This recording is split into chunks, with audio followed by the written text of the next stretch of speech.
Hello students, welcome back. आज हम sequence and series chapter का नया टॉपिक स्टार्ट करेंगे जिसका नाम है जीपी। जीपी यानी कि ज्योमेट्रिक प्रोग्रेशन। तो भाई जैसे हमने अर्थमेटिक प्रोग्रेशन को शॉर्ट में क्या कहा था, एपी, वैसे ही हम ज्योमेट्रिक प्रोग्रेशन को शॉर्ट में क्या कहेंगे भाई, जीपी। ओके, तो आप लिखिए the definition of GP. A GP is a sequence in which the ratio of any term and its just preceding term is constant throughout। ठीक है, यानी कि ऐसी सीक्वेंस, ठीक है, ऐसी सीक्वेंस जिसमें किसी भी टर्म को यदि हम उसके ठीक पीछे वाली टर्म से डिवाइड करेंगे तो हर बार डिवाइड करने पर जो रेशो आएगा वो एक कांस्टेंट नंबर आएगा। ओके, एंड ठीक है, this constant quantity is called the common ratio of the GP. सही है, तो इस कांस्टेंट रेशो को या क्वांटिटी को हम कहेंगे common ratio of the GP. Okay, short में कहेंगे CR। भाई ऐसी सीक्वेंस, ठीक है, ऐसी सीक्वेंस जहां पर हम किसी भी टर्म को अगर उसके ठीक पीछे वाली टर्म से डिवाइड करेंगे तो हर बार डिवाइड करने पर जो रेशो आएगा वो एक कांस्टेंट नंबर आएगा। सही है, इस प्रकार की सीक्वेंस को हम कहेंगे भाई जीपी। और ये जो कॉमन रेशो आएगा ना, मतलब जो कांस्टेंट रेशो आएगा, इसे हम कहेंगे कॉमन रेशो। सही है, and generally it is denoted by small r। सही है, तो आप एग्जांपल लेकर चलें। मान लो मैं आपको एक सीक्वेंस लिख के दिखा रहा हूं, 2 4 8 16 32, चलता रहेगा ऐसे। यदि आप 4 को 2 से भाग करेंगे तो क्या आएगा, 2। यदि आप 8 को 4 से डिवाइड करेंगे तो क्या आएगा, 2। 16 को 8 से डिवाइड करें 2, 32 को 16 से डिवाइड करें 2। सही है, किसी भी टर्म को अगर मैं उसके ठीक पीछे वाली टर्म से डिवाइड करूंगा तो हर बार जो रेशो आएगा वो एक कांस्टेंट नंबर आएगा। सही है, तो इस प्रकार की सीक्वेंस को हम कहेंगे जीपी। और ये जो कॉमन रेशो आएगा है ना, जो कांस्टेंट नंबर आएगा, तो इसे हम कहेंगे कॉमन रेशो और डिनोट किससे करेंगे भाई, R से।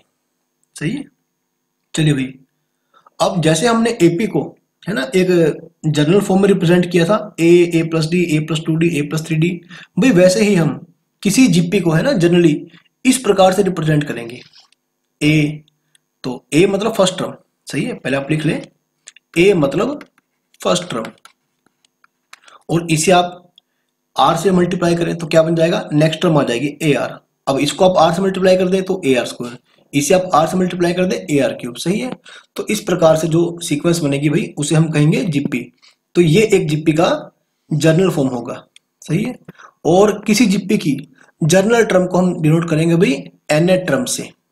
ठीक है, nth टर्म से, तो फॉर्मूला क्या होगा, AR⁻n-1। सही है, तो मैं आपको एग्जांपल लिख देता हूं एक। मान लो बच्चों पहली टर्म है 2/3, मेरे पास एक सीक्वेंस है। फर्स्ट टर्म क्या है, 2/3, और फिर है भाई 4/3, 8/3, 16/3। सही, चलता रहेगा ऐसे। तो यहां पर जो फर्स्ट टर्म है ये है 2/3, और जो कॉमन रेशो है अभी वो कितना होगा, आप किसी भी टर्म को उसके पीछे वाली टर्म से डिवाइड करो तो क्या आएगा, 2।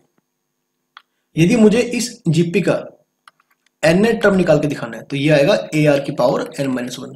a क्या है भाई 2/3, और r कितना है 2n-1, तो ये बन गया भाई 1/3 2n। सही है, और यदि आपको यहां पर निकालना है 10वां टर्म तो आप क्या करेंगे भाई, जहां पर n है वहां पर 10 पुट कर देंगे, 1/3 2n। सही हुआ, तो इस प्रकार से हम किसी जीपी की जनरल टर्म को, ठीक है, निकालना सीखते हैं। तो इसे आप, ठीक है, ऐसे याद करेंगे कि जनरल टर्म क्या बनेगी, AR⁻n-1, where a is first term and r is common ratio. चलिए ठीक है बच्चों, अब आप जीपी के ऊपर, ठीक है, कुछ इंपॉर्टेंट नोट्स को लिखिए।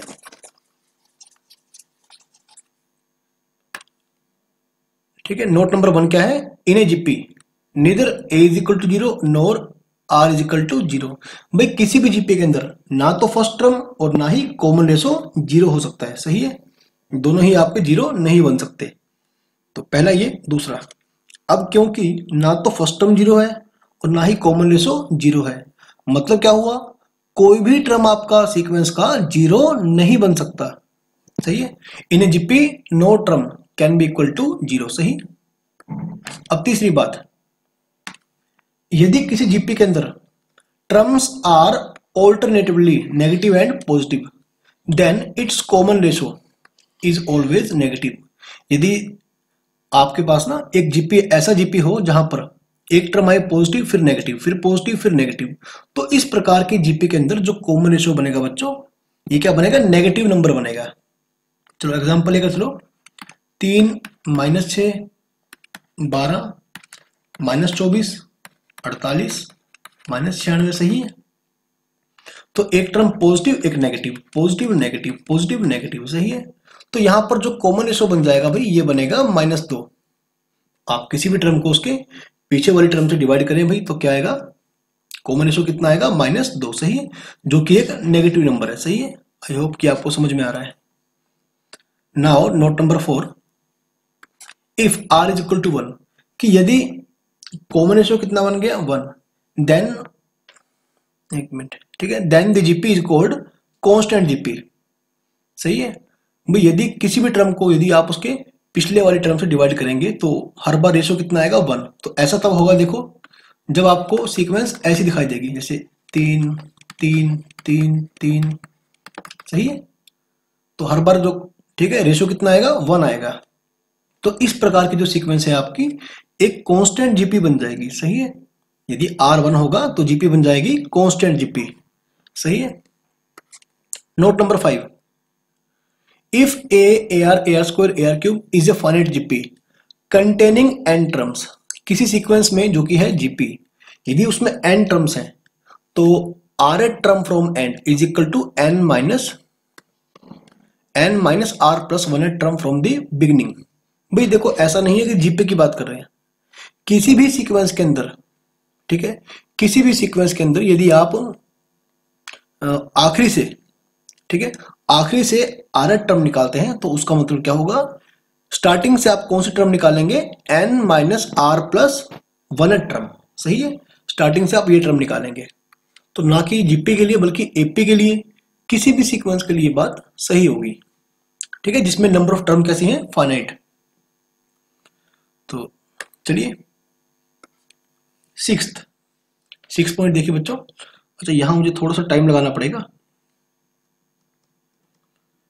कि अगर मेरे पास एक सीक्वेंस है जीपी में, सही है, अगर A1 A2 AN are in GP, तो अगर मैं सभी टर्म्स को लॉग के अंदर बंद कर दूं, ठीक है, सब टर्म्स के ऊपर अगर मैं लॉग यूज करूं, तो क्या होगा, तो लॉग लगाने के बाद जो टर्में मेरे पास आएंगी वो किस में आ जाएंगी भाई, एपी के अंदर आ जाएंगी ना, एंड वाइस वर्सा, मतलब उल्टा, यदि ये एपी में है तो ये किस में बन जाएंगे, जीपी में, सही है।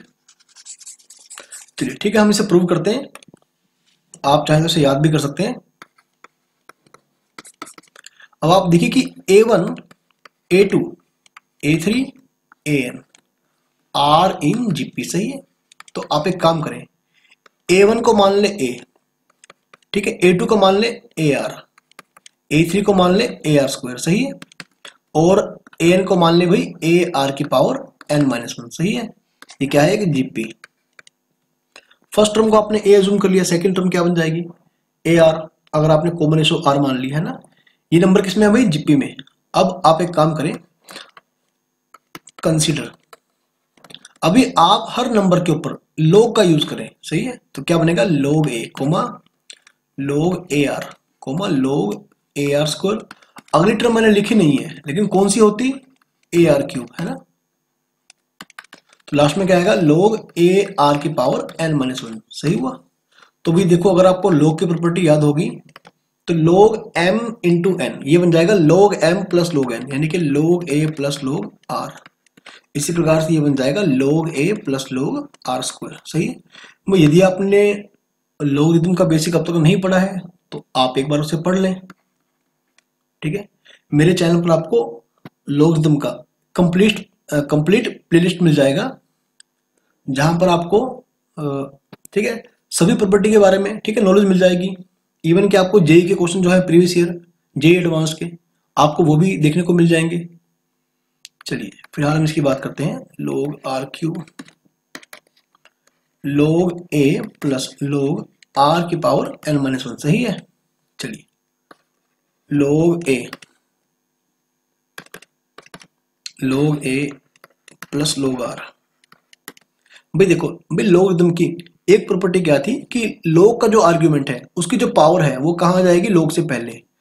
देखो ये सारी पावर कहाँ जाएगी, log से पहले, यानी कि log a plus 2 log r, सही है।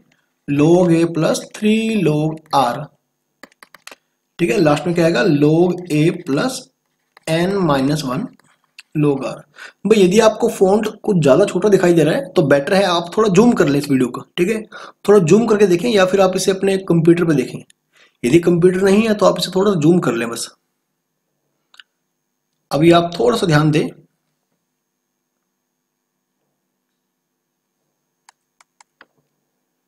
भाई बच्चों आप ये देखें कि यदि आप इस में से इसको माइनस करते हैं तो क्या आएगा, ये आएगा log r, सही है। यदि आप इसमें से इसको माइनस करते हैं, यानी थर्ड में से सेकंड टर्म को माइनस करते हैं तब भी क्या आएगा, log r। फोर्थ में से थर्ड टर्म को माइनस करते हैं, क्या आएगा, log r, है ना। तो विच इज एन AP इन विच, ठीक है। कॉमन डिफरेंस जो है ना वो क्या है, log r, सही हुआ भाई। तो इसका मतलब क्या हुआ, एक मिनट, इसका मतलब यह हुआ कि यदि मेरे पास एक सीक्वेंस है जीपी में और इसकी हर टर्म के ऊपर मैंने log अप्लाई कर दिया, तो ऐसा करने के बाद ना जो मेरे पास ये नया सीक्वेंस बनेगा भाई, ये बनेगा एपी में, है ना। चलिए ठीक है बच्चों। और यदि ये log वाला सीक्वेंस जो है ना ये है एपी में, और यदि मैं हर टर्म के ऊपर से log को हटा दूं तो हटाने के बाद जो सीक्वेंस बनेगा वो बनेगा जीपी के अंदर, सही है। तो चलिए अभी आप देखिए भाई नोट नंबर 7 को, ठीक है। काफी नॉर्मल सी बात है ये।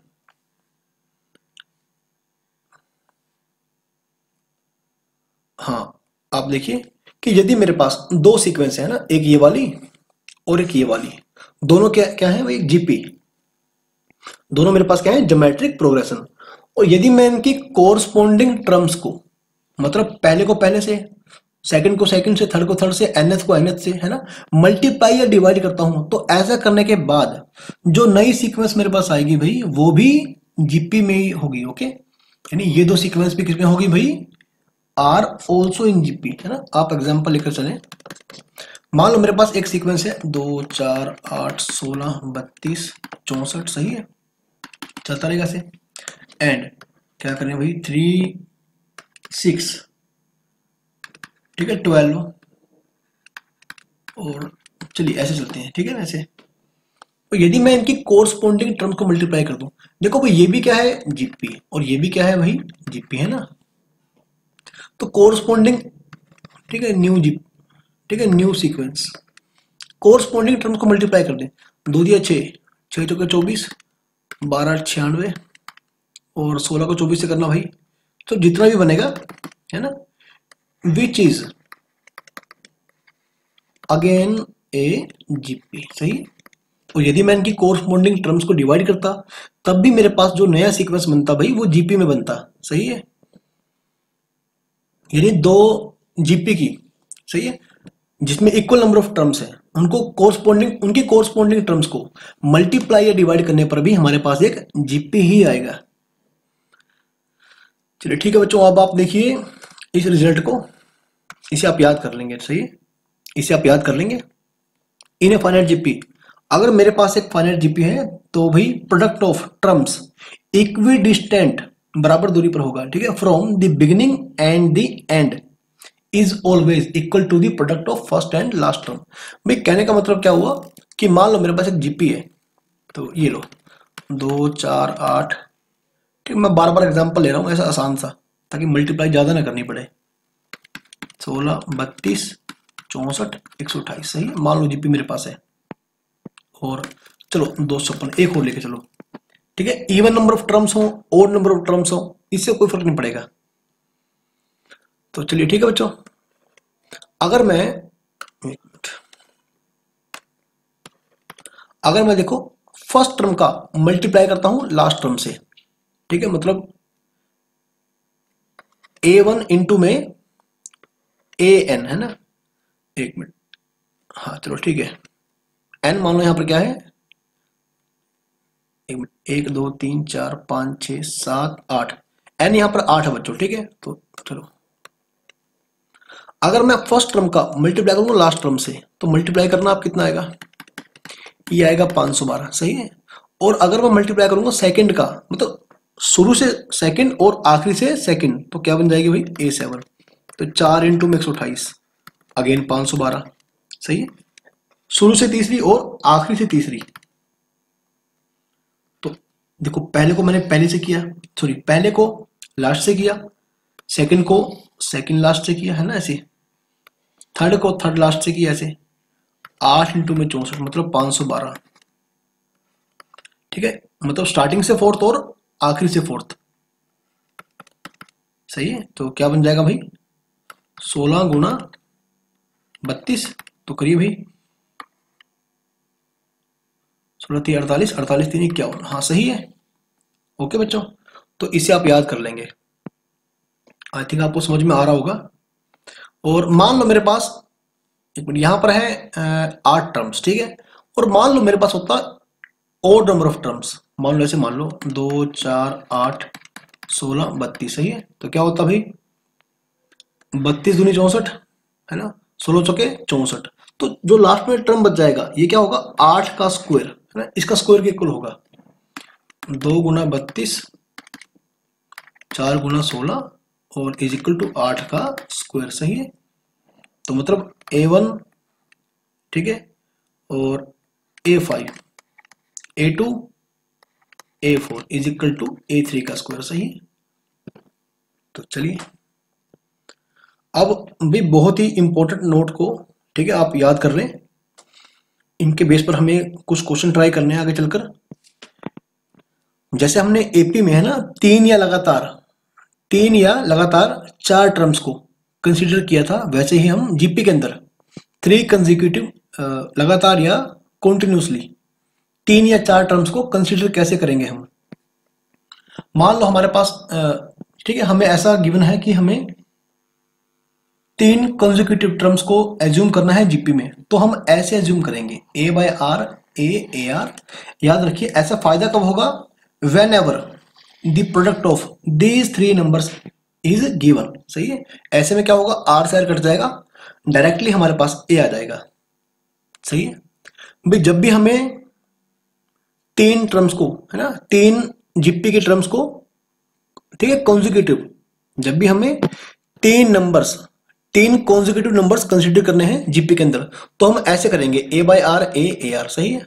क्योंकि पहली बात तो किसमें है, ये जीपी में। आप सेकंड को फर्स्ट से डिवाइड करें तो क्या आएगा, आर।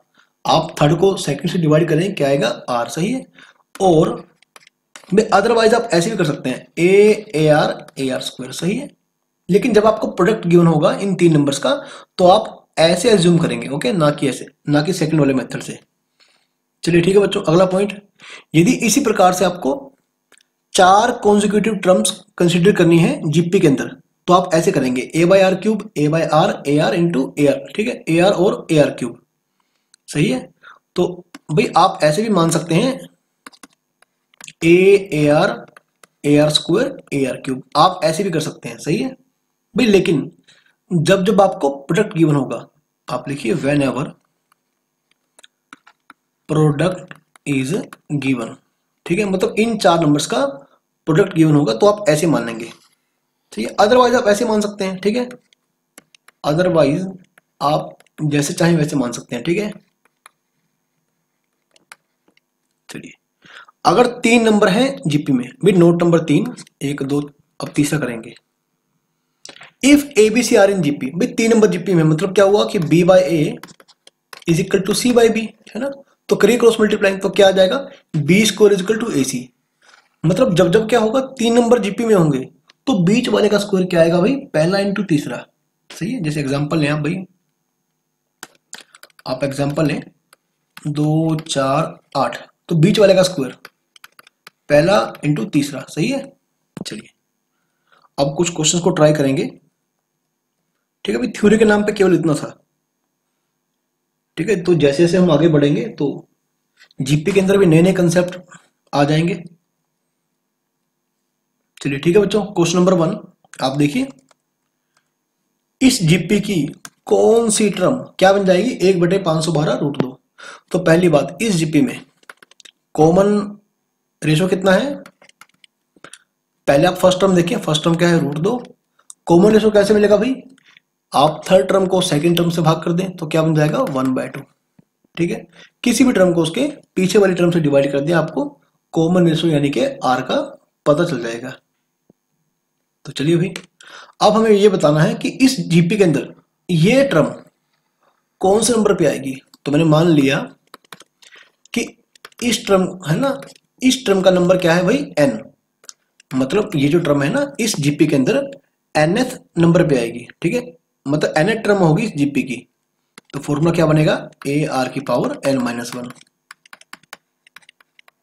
सही है, तो आगे लिखिए भाई, ए क्या था √2, आर यानी कि 1/2 की पावर n-1। सही है, तो इस √2 को आप यहां पर लेकर आ जाएं तो क्या बन जाएगा बच्चों, ये बन जाएगा 1/1024 यानी कि 1/2 की पावर 10। सही है, तो यानी कि 1/2 की पावर n-1 बराबर है 1/2 की पावर 10। तो भाई यदि बेस बराबर हैं तो श्योरली पावर्स इक्वल होंगी, तो it means n is equal to 11। n is equal to 11।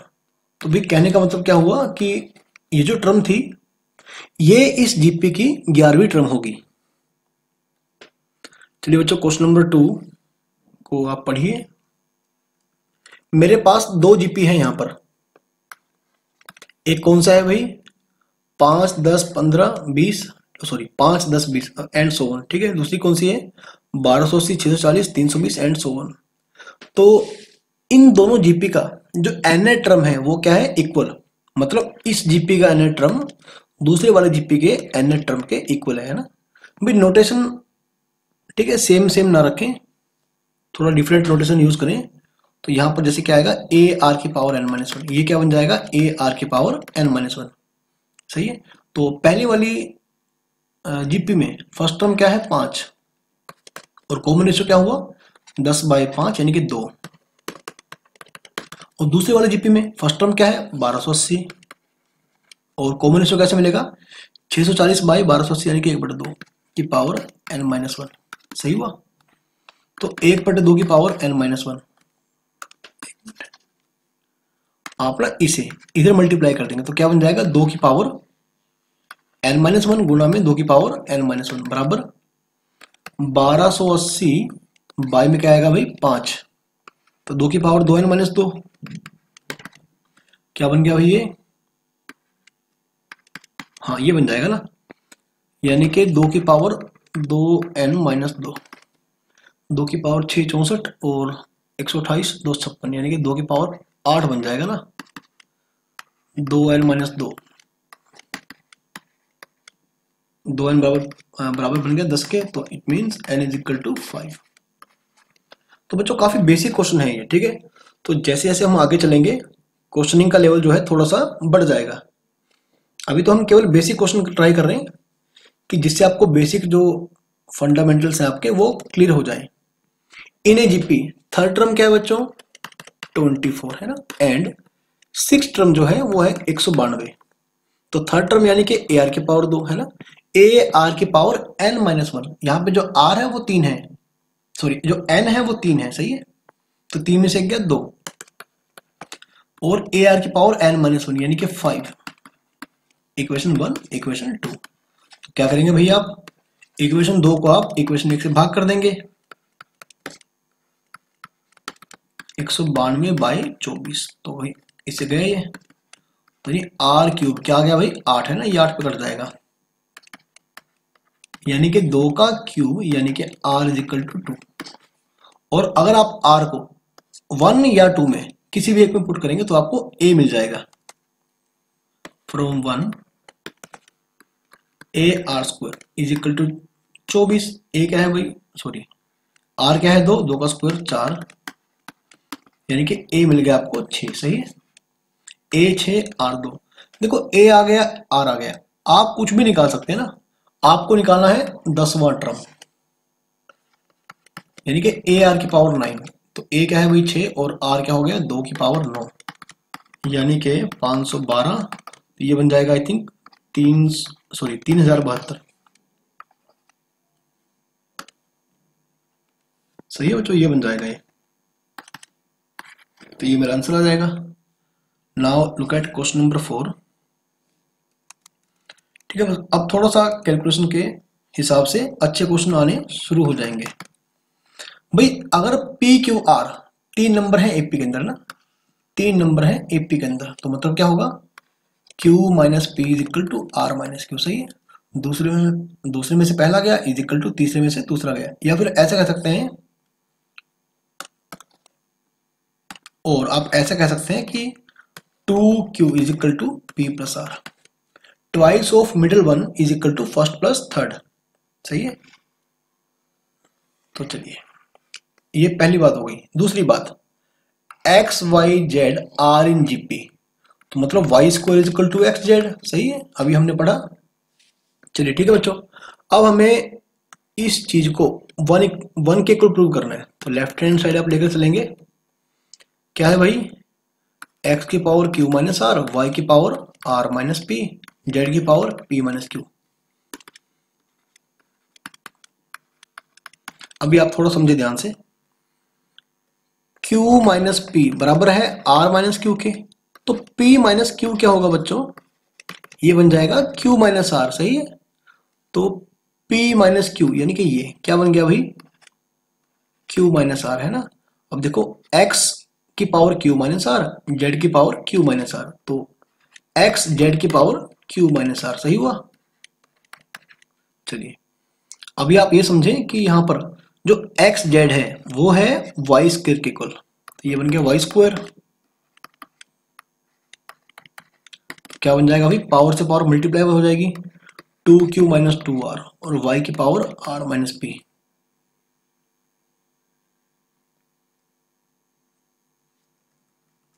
तो ये बन गया भाई वाई की पावर 2Q।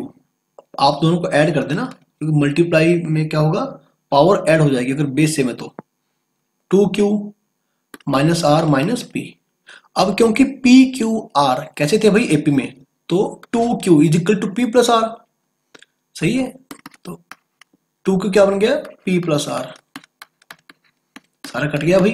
तो y की power 0 is equal to 1 is equal to right hand side, and hence proved. तो काफी आसान क्वेश्चन था बच्चों ये। तो चलिए करिए बच्चों से, prove that in a GP. ठीक है, किसी जीपी के अंदर क्या होगा n minus R th term की multiply n plus R th term से क्या बन जाएगी भाई n एट टर्म का स्क्वायर। तो a n माइनस आर क्या बन जाएगा a r की पावर n माइनस वन, यानी कि n minus are minus one. देखो बच्चों ऑलरेडी यहां पर जो r है ना वो यूज हो रहा है एज ए नंबर। ठीक है, तो आप इस बार कॉमन रेशो को स्मॉल r नहीं ले सकते, एक डिफरेंट नोटेशन यूज करिए। Similarly n plus R term is A are की power n plus R minus one. a into A क्या बन गया भाई ए स्क्वायर, और सॉरी कैपिटल आर, इनकी मल्टीप्लाई क्या बन जाएगी भाई, पावर को हम ऐड कर देंगे ना, इस पावर को और इस पावर को ऐड कर देंगे, तो r से r तो गया 2n माइनस टू। सही है, और यदि मैं ऐसे लिखूं a r की पावर n माइनस वन का स्क्वायर, तो बिल्कुल सही रहेगा ना। अब ये क्या बन गया भाई nth term of this GP. Okay, तो यानी कि nth टर्म का स्क्वायर। Okay, hence proved. बिल्कुल छोटा सा क्वेश्चन था बच्चों ये। चलिए भाई बच्चों, अब आप देखें भाई क्वेश्चन नंबर 6 को।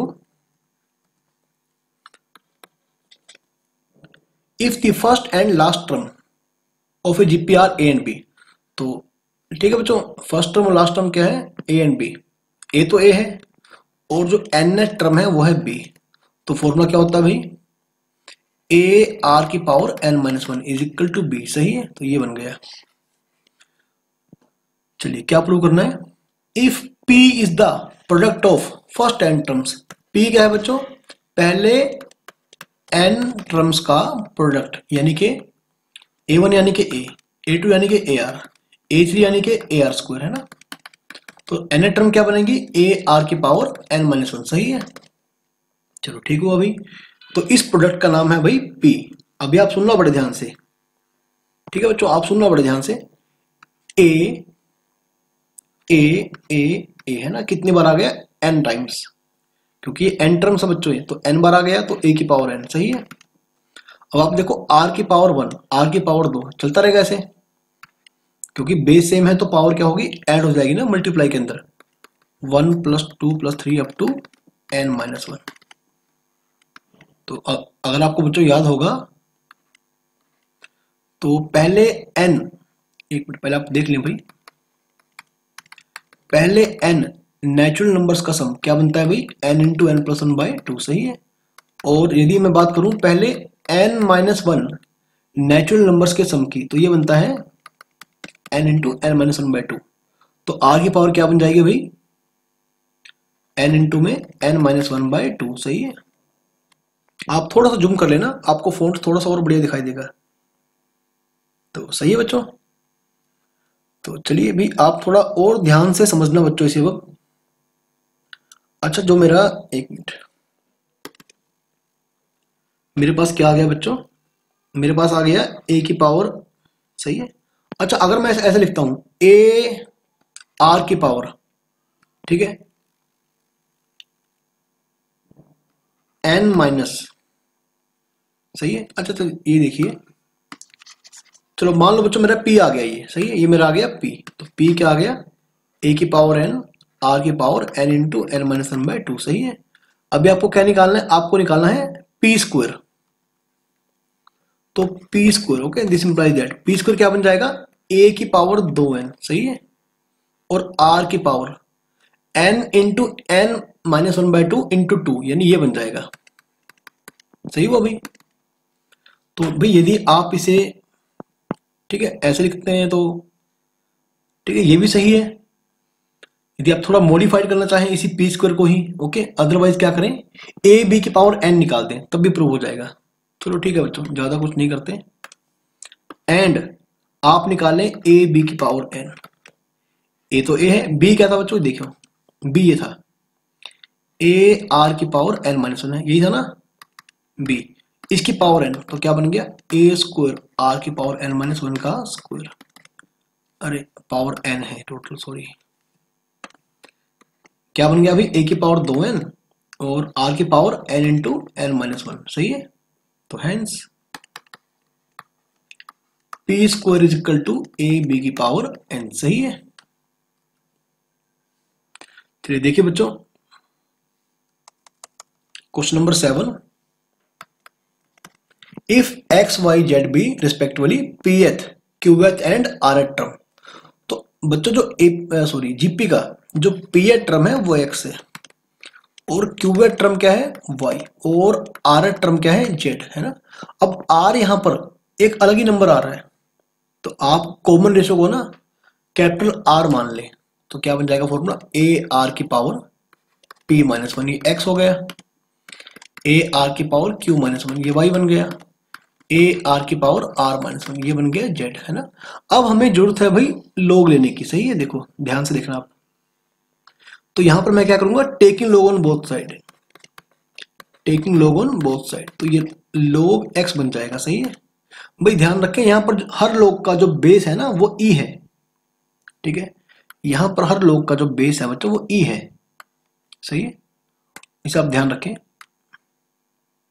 क्योंकि एनसीईआरटी के अकॉर्डिंग ऐसा अंडरस्टूड है कि जहां जहां पर log का बेस नहीं लिखा गया मतलब आप उसे e लेकर चलेंगे। तो यहां पर भी आप log कर ले भाई, log ए आर की पावर q-1 बराबर है log y, log A R की पावर r-1 बराबर है log z, सही है। तो भी अगेन क्या होगा, log mn, यानी कि log m plus log n, log a plus log r की पावर p-1, सही, ये log x है। इसी प्रकार से क्या बन जाएगा, log a plus log r की पावर q-1 बराबर log y, और तीसरे वाला क्या बन जाएगा, log a plus log r की पावर r-1 बराबर है log z। तो भी पहले की तरह आप क्या करेंगे, ये जो पावर है ना कहाँ आ जाएगी, log से पहले आ जाएगी, ये बन जाएगा log a plus p-1 log r is equal to log x। सही है, तो एक टर्म आपको ये मिल गई, दूसरी इसे आप कैलकुलेट करें, log a प्लस ये पावर फिर से कहाँ आ जाएगी पहले, q-1 log r is equal to log y। सही है, दूसरी टर्म ये आ जाएगी। अब आप इसको सोल्व कर लें, log a plus r-1 log r is equal to log z। ठीक है भाई, यदि मैं गलती से नोटेशन कहीं गलत यूज कर दूं तो आप उसे खुद ही ठीक कर लेना। ठीक है, जैसे बाई चांस x को y लिख दिया, r को कुछ और लिख दिया, ठीक है, तो ये आप खुद चेक कर लेंगे। अभी आपको बच्चों क्या प्रूव करना है,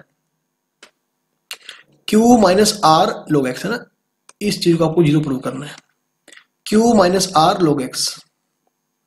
now left hand side q minus r log x plus, देख लें भाई क्या था, r minus p log y, r minus p log y plus q minus r minus p, अब होगा p minus q log z। सही है, चलिए ठीक है बच्चों, देखो अब बहुत सिंपल बन गया, log x, आपको log x का ऑलरेडी वैल्यू मिल चुका है ना, कितना, ये बन गया भाई log a plus p-1 log r है ना। आपको मल्टीप्लाई थोड़ी स्मार्टली करनी है बच्चों, ठीक है भाई। तो एक मिनट, थोड़ा हमने थोड़ा सा गलत लिख दिया इसे, q माइनस आर, इस सारे के इंटू में क्या है भाई log x, और log x क्या है log a plus p-1 log r। सही है, प्लस r माइनस पी, इस सारे के इंटू में log y है, और log y मेरा ये रहा, log a plus q-1 log r। सही है, plus p minus Q log z, और log z क्या है बच्चों, ये रहा log a plus r-1 log r। सही हुआ। अभी आपको थोड़ा स्मार्टली मल्टीप्लाई करनी है, सारा मतलब खोलने के चक्कर में मत पड़ना। अब आप ये देखें, जैसे आप log a को इस मल्टीप्लाई करेंगे इससे, log a को मल्टीप्लाई करेंगे इससे, log a को मल्टीप्लाई करेंगे इससे, तो log a सब में कॉमन आ जाएगा ना, क्या बन जाएगा भाई q minus r plus r minus p plus p minus q। सही है, तो q से माइनस q, p से माइनस p, r से माइनस r गया, सारा जीरो बन गया। सही है, चलिए प्लस, अभी और थोड़ा ध्यान से समझेंगे। अब आप देखो बच्चों, यदि आप q माइनस आर को मल्टीप्लाई करेंगे p-1 log r से, सही है, और r माइनस पी को करेंगे q-1 log r, p minus Q को करेंगे r-1 log r, तो इन सभी में ना log r आपको कॉमन मिल जाएगा। क्या बच जाएगा भाई, q minus r into p-1 plus r minus p into q-1 plus p minus q और r-1। सही है, तो भी log a इंटू में सारा जीरो बन गया है ना, प्लस log r, जल्दी से मल्टीप्लाई करेंगे बच्चों, p q minus q minus r p plus r, plus अब इस किससे करें, r q minus are minus p q plus p. Okay, अब इस किससे करेंगे, p r minus p minus q r plus q. Okay, तो क्यू आर से माइनस क्यू आर कट गया, माइनस पी क्यू से plus p q, r p से plus का आर पी। सही है, तो माइनस क्यू प्लस का पी माइनस का पी माइनस का आर प्लस का आर, तो सारा कट गया बच्चों। ठीक है, सारा कट गया ये, तो क्या बन गया, ये जीरो आ गया। Okay, hence proved. चलिए ठीक है बच्चों, तो बाकी जो क्वेश्चन हैं, ठीक है, बाकी क्वेश्चन जो हैं हम अगले लेक्चर में कवर करेंगे, अदरवाइज काफी लेंथी बन जाएगा। ओके, और जिन बच्चों ने चैनल को सब्सक्राइब नहीं किया है वो प्लीज चैनल को सब्सक्राइब कर लें और नोटिफिकेशन को ऑन कर लें। ओके, चलिए ठीक है बच्चों, बाकी क्वेश्चन जो हैं वो हम अगले लेक्चर में कवर करेंगे। ठीक है, तब तक आप इन्हें ध्यान से प्रैक्टिस करें।